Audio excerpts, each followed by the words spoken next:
కాంగ్రెస్ అధినేత రాహుల్ గాంధీ ఎన్నికల వ్యవస్థపై చేసిన ఆరోపణలు ఆడలేక మద్దెల మీద పడినట్లు ఉన్నాయని రాష్ట్ర బీజేపీ అధికార ప్రతినిధి జల్లి మధుసూదన్ విమర్శించారు. ప్రధాని నరేంద్ర మోదీ నాయకత్వంలో దేశం గత దశాబ్దంగా అభివృద్ధి పదంలో నింగినే చేరిందని, ప్రపంచం భారతదేశాన్ని గౌరవంగా చూస్తుందని తెలిపారు. రాజ్యాంగాన్ని అవమానపరిచేలా రాహుల్ గాంధీ వ్యాఖ్యానాలు ఉన్నాయని ఆయన ఆక్షేపించారు. హర్యానాలో అభివృద్ధి రాహుల్ గాంధీకి కనిపించకపోవడం ఆయన అవగాహన లోపమని ఎద్దేవా చేశారు. ప్రతిసారి బీజేపీ విజయం సాధించినప్పుడు ఈవీఎంల పైన ఆరోపణలు చేయటం ఆయనకు అలవాటైందన్నారు. బీజేపీ అంటే పారదర్శకత, కాంగ్రెస్ అంటే అవినీతి అని జల్లి మధుసూదన్ పేర్కొన్నారు. ప్రజాస్వామ్యాన్ని అవమానపరిచినందుకు రాహుల్ గాంధీ దేశ ప్రజలకు క్షమాపణ చెప్పాలని డిమాండ్ చేశారు. ఈ సమావేశంలో కె శ్రీధర్, పొనగంటి భాస్కర్, జయంత్ కుమార్, నాగేంద్ర, రాజ్ కుమార్ తదితరులు బీజేపీ నాయకులు పాల్గొన్నారు. ప్రజలు భరించరాని వేధింపులతో స్వతంత్రం వచ్చిన కాడి నుంచి రాష్ట్రంలో ఒక అధికార పార్టీ కాంగ్రెస్ పార్టీని రెండు తెలుగు రాష్ట్రాల్లో ఏ విధంగా బహిష్కరించారో మనకి, ప్రజలకి, ఇక్కడున్న వ్యవస్థలకి అన్నిటికీ తెలిసిన విషయమే. కాకపోతే ఈ మధ్య కాలంలో ఎలక్షన్స్ అయిపోయిన తర్వాత, ఎలక్షన్స్ ముందో లేకపోతే ఏదైనా వాళ్ళకి నిద్రావస్థల్లోంచి లేచి నిలబడిన తర్వాత, అదే వెలుగు వచ్చిన తర్వాత కొన్ని విషయాలు గుర్తుకొస్తున్నాయి. మీరు మన ప్రజలందరూ విశ్వాసాన్ని కోల్పోయినటువంటి పార్టీ కాంగ్రెస్ పార్టీ. దానికి అధినేత రాహుల్ గారు ప్రజాస్వామ్య వ్యవస్థపై, ప్రజల ఎన్నికల విషయాలలో చేస్తున్నటువంటి విమర్శలు ఆడేదానికి చేతకాక మధ్యల మీద పడినట్టు విడ్డూరంగా ఉంది. ఒక మాటలో చెప్పాలంటే ఈరోజు మన దేశ ప్రధాని నరేంద్ర మోడీ గారు అట్లా ఆర్థికంగా కానీ, అభివృద్ధి పరంగా కానీ ప్రపంచ దేశాలతో పోటీ పడుతూ మన స్థానాన్ని ఎక్కడో 10వ 15వ స్థానంలో ఉన్న వాళ్ళు ఇప్పుడు 5వ 4వ స్థానంలో ఉన్నాం. ఇంకొక 2-3 సంవత్సరాల్లో ఇది 3వ స్థానానికి ఖచ్చితంగా వెళ్ళి తీరుతుంది అని అందరూ ఆశాభావం చేస్తున్నారు. అదే కాకుండా ప్రపంచ దేశాలందరూ కూడా భారతదేశాన్ని, భారతదేశ ప్రజల్ని గౌరవిస్తున్నారు. మీకు తెలుసో తెలీదు, ఇంతకుముందు గతంలో మన దేశస్తులు కానీ, మన రిప్రజెంటేషన్స్ కానీ ఎవరైనా ఒక దేశానికి వెళ్ళి భారతదేశం గురించి మాట్లాడేటప్పుడు వాళ్ళకి అంత గౌరవం ఇచ్చేవాళ్ళు కూడా కాదు. నమస్కారం పెడితే ప్రతి నమస్కారం పెట్టే సంస్కారం కూడా కాదు. షేక్ హ్యాండ్ ఇస్తే అసలు ఇలా చూసేవాళ్ళు. ఈ రోజు మన భారతదేశం నుంచి ఎవరైనా సరే, ఏ స్థాయి నాయకుడు వెళ్ళినా, ప్రజలు వెళ్ళినా కూడా అక్కడ పనిచేసే ఎంప్లాయీస్ కానించి, టాక్సీ డ్రైవర్లు కానించి కూడా మీరు భారతదేశం నుంచి వచ్చారా, ప్రధానమంత్రి నరేంద్ర మోడీ గారా మీకు ప్రధానమంత్రి, ఆయన బాగున్నారని అడిగే స్థాయికి తీసుకెళ్లినటువంటి ఘనత భారతీయ జనతా పార్టీది, ప్రధానమంత్రి నరేంద్ర మోడీ గారు. అదే కాకుండా డాక్టర్ బిఆర్ అంబేద్కర్ గారు రచించినటువంటి రాజ్యాంగం ప్రపంచ దేశాల్లోనే పటిష్టమైన, బలమైన రాజ్యాంగాన్ని రచించి ఒక ప్రజాస్వామ్య దేశానికి కావాల్సినటువంటి అన్ని రకాల అసల్ని ఇచ్చాడు. సో అంత పటిష్టమైన రాజ్యాంగాన్ని ఈరోజు హేళన చేస్తూ, అవమానం చేస్తూ రాహుల్ గాంధీ మాట్లాడే మాటలు చాలా విడ్డూరంగా ఉన్నాయి. ఎందుకంటే మొన్న ఈ మధ్య 3-4 రోజుల క్రితం హర్యానా ఎలక్షన్లో 25 లక్షల ఓట్లు, దొంగ ఓట్లు ఉన్నాయని దానికి ఒక మీడియా సమావేశం పెట్టి అవన్నీ సేకరించి ఓటర్ కార్డులో వేశాడు. 2024 సంవత్సరం అక్టోబర్ నెలలో 8వ తేదీ 10వ తేదీలో జరిగిన ఎలక్షన్స్కి ఆల్మోస్ట్ సంవత్సరంన్నర తగిన తర్వాత ఆయన నిద్రావస్థలో ఉన్నాడో లేదో మాకు అర్థం కావడం లేదు. ఇప్పుడు నిద్రలో లేచాడు, పోతే లేచాడు. ఆ ఓటర్ కార్డులన్నీ తీసుకొచ్చి 25 లక్షల ఓట్లు దొంగ ఓట్లు అని చెప్తున్నాడు. అంటే ఎంతో మనం అందరం కూడా గౌరవిస్తున్న ప్రజాస్వామ్యాన్ని ఒక ఎత్తైతే, ఎన్నికల సంఘం ఇది ఎవరి సొత్తు కాదు, ఎవరి తొత్తు కాదు, ఏ రాజకీయ పార్టీకి లొంగే విధానం కాదు.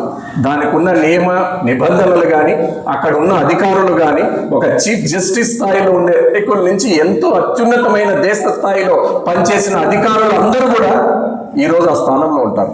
అలాంటి వ్యవస్థని ఈరోజు ఆయన ఎంత హేళనంగా చేస్తున్నాడంటే, చేతగాని వాళ్ళు వారిగా, అసలు వీళ్ళకి ఏమి తెలియదు అన్నట్టుగా, మాకే అన్నీ తెలిసినట్టుగా, అక్కడున్న ఎలక్షన్ వ్యవస్థ కింది స్థాయి, రాష్ట్ర స్థాయి, ఆ జిల్లా స్థాయి అధికారులు, అక్కడున్న ఎవరైతే ఎంప్లాయీస్ ని అందరినీ కూడా ఈరోజు హేళన దిశలో మాట్లాడుతున్నాడు.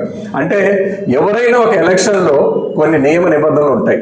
మనం ఓటర్ ఐడి తయారు చేసుకోవాలన్నా, లేక పక్క దేశాల నుంచి ఇక్కడికి వచ్చి అక్కడ ఓటర్ కార్డు ఉండి ఇక్కడ ఓటర్ కార్డు కావాలన్నా, లేదా డ్రైవింగ్ లైసెన్స్లు కావాలన్నా దీనికి కొన్ని నియమ నిబంధనలు ఉన్నాయి. సో ఈ నియమ నిబంధనలో ఆ ఎలక్షన్ లో ఎన్రోల్మెంట్ టైము, అలాగే అబ్జెక్షన్స్ టైము అని ఒక పరిధి ఉంటుంది, అంటే పరిధి, అలాగే కాల పరిధి కూడా ఉంటుంది. సో అబ్జెక్షన్ ఏమన్నా ఉంటే అబ్జెక్షన్ చేయమని చెప్తారు.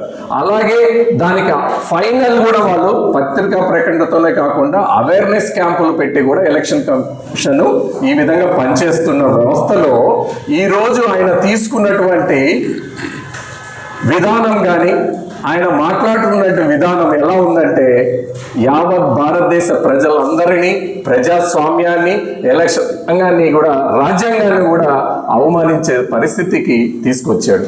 సరే ఒప్పుకుంటాం, ఒకవేళ నువ్వే కరెక్ట్ అనుకుంటాం, 25 లక్షల ఓట్లు, దొంగ ఓట్లు ఒక రాష్ట్రంలో చేశారంటే, ఒకసారి ఎన్నికైన బీజేపీ మీ ప్రకారమే గెలిచిందంటాం, మరి రెండోసారి గెలిచిందంటే, మరి మూడోసారి కూడా రాజ్యాధికారానికి వచ్చిందంటే, దేశ చరిత్రలో హర్యానా రాష్ట్ర ప్రజలు ఇచ్చినటువంటి దేని చూసి ఇచ్చారు?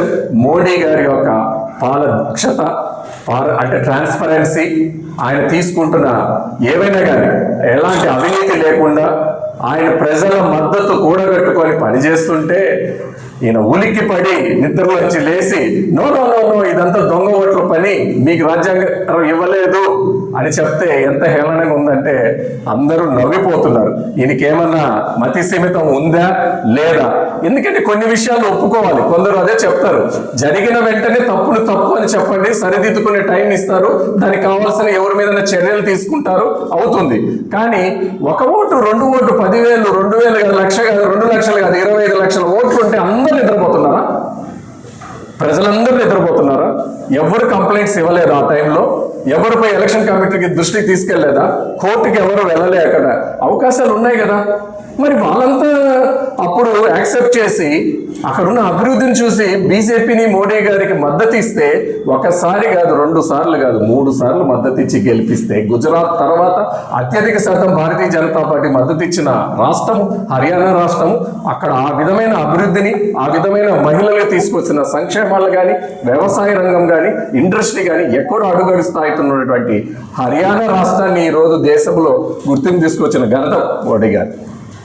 ఒక్క మాట చెప్పాలంటే, ఈ కాంగ్రెస్ పార్టీ అవినీతికి, కుంభకోణాలకి కేర్ ఆఫ్ అడ్రస్ అయిపోయి ఆ కుళ్ళు కుతంత్రాలు కూడగట్టుకొని దేశంలో పూర్తిగా దశాబ్ద కాలంగా దాన్ని పక్కన పెట్టేశారు.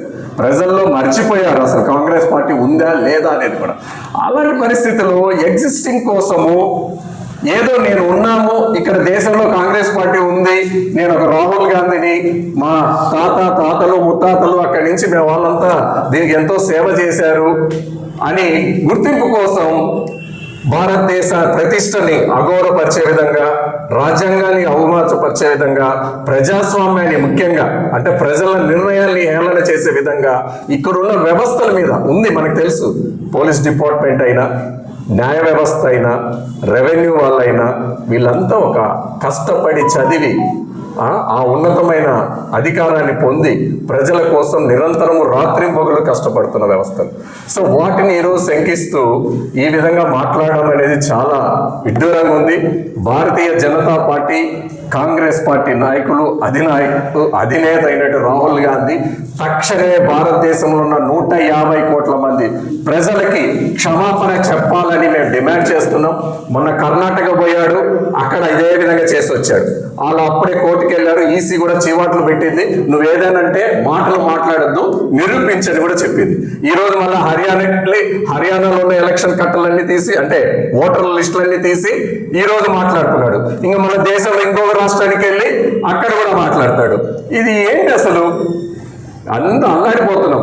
దేశం ఎలా ఉంది, ఇతర దేశాలు మన మీద ఎలాంటి యుద్ధం ప్రకటిస్తున్నారు, అన్ని వర్గాల్లో కూడా తినే తిండి కాడి నుంచి, చేసే పనిముట్ల కాడి నుంచి, చదివే చదువు కాడి నుంచి ఉన్నటువంటి అన్ని రకాల దాంట్లో కూడా ఇతర దేశాలు ఇండియాని టార్గెట్ చేస్తున్నాయి.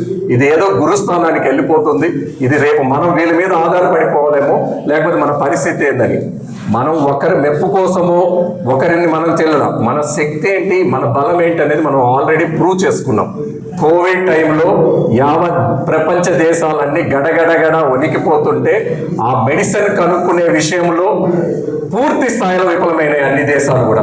కానీ ఒక్క భారతదేశం వైద్య రంగమే కాదు, శాస్త్రవేత్తలే కాదు, సైంటిస్టులు కానీ అందరూ ప్రతి ఒక్కరు కష్టపడి with in a span of period 2-3 నెలల్లో ఆ వ్యాక్సిన్ తీసుకొని పరీక్షలు జరిపి 4 నెలల్లో మన దేశంలో ఉన్న 140 కోట్ల మందికి ఉచితంగా భారతీయ జనతా పార్టీ ప్రధానమంత్రి నరేంద్ర మోడీ గారే ఫ్రీగా ఇవ్వడం జరిగింది. అలాగని గొమ్మనైపోలేదు. మనతో నమ్ముకొని ఉన్న మన చుట్టుపక్కల ఉన్న 110 దేశాలకు కూడా ఆ వ్యాక్సిన్ ని మనం ఉచితంగా పంపించాం. అంటే మన దేశం యొక్క శక్తి సామర్థ్యాలు ప్రపంచ దేశాలకు తెలియజేసే స్థానంలో ఈరోజు ప్రధానమంత్రి నరేంద్ర మోడీ గారు అన్ని రంగాల్లో కూడా ముందున్నారు. ఇది చూసి ఓడలేక ఏం చేయాలో అర్థం కాక ఎక్కడున్నామో తెలియకుండా ఈ వ్యవస్థల మీద, అధికారుల మీద, ఇట్లా ఎలక్షన్ మీద ఈ విధమైన తప్పుడు ప్రచారం చేయడం భావ్యం కాదు. రెండోది ఇదే చెప్తున్నా, ఈవీఎంలు అనేది ఇప్పుడు రాదు, ప్రధానమంత్రి నరేంద్ర మోడీ గారు వచ్చినప్పుడుది కాదు. వాళ్ళు కాంగ్రెస్ పార్టీ ఉన్నప్పుడు కూడా జరిగినాయి, అప్పుడు వాళ్ళు కూడా అత్యధిక రాష్ట్రాల్లో వచ్చారు. మరి ఆ రోజు ఈవీఎంలు తప్పుపట్టలేదే, ఆ రోజు ఎలక్షన్ కమిషన్లు తప్పుపట్టలేదే. వాళ్ళు గత 15, 20, 30 సంవత్సరాలుగా చేశారు దేశంలో అధికారంలో. మరి అప్పుడు తప్పులేదు ప్రజాస్వామ్య వ్యవస్థ మీద, అప్పుడు తప్పులేదు ఎలక్షన్ కమిషన్ మీద కానీ ఈ వీటన్నిటి మీద. మరి ఈ రోజే ఎందుకు గుర్తుకు వస్తుందో మాకు తెలియడం లేదు. ప్రజలు చాలా శ్రద్ధగా కష్టపడి వాళ్ళ అభివృద్ధి దిశగా పనిచేసే దృష్టిలో ఉన్నారు. మీరు తప్పుడు నిర్ణయాలు, తప్పుడు సమాచారాలు ఇచ్చి ఇట్లా వ్యవస్థలకి సమయాన్ని వృధా చేస్తూ వీళ్ళని తప్పుదోవ పట్టించదని భారతీయ జనతా పార్టీ డిమాండ్ చేస్తుంది. ఆయన వెంటనే తక్షణమే దేశ ప్రజలందరికీ కూడా క్షమాపణ చెప్పాలని తెలియజేస్తున్నాం.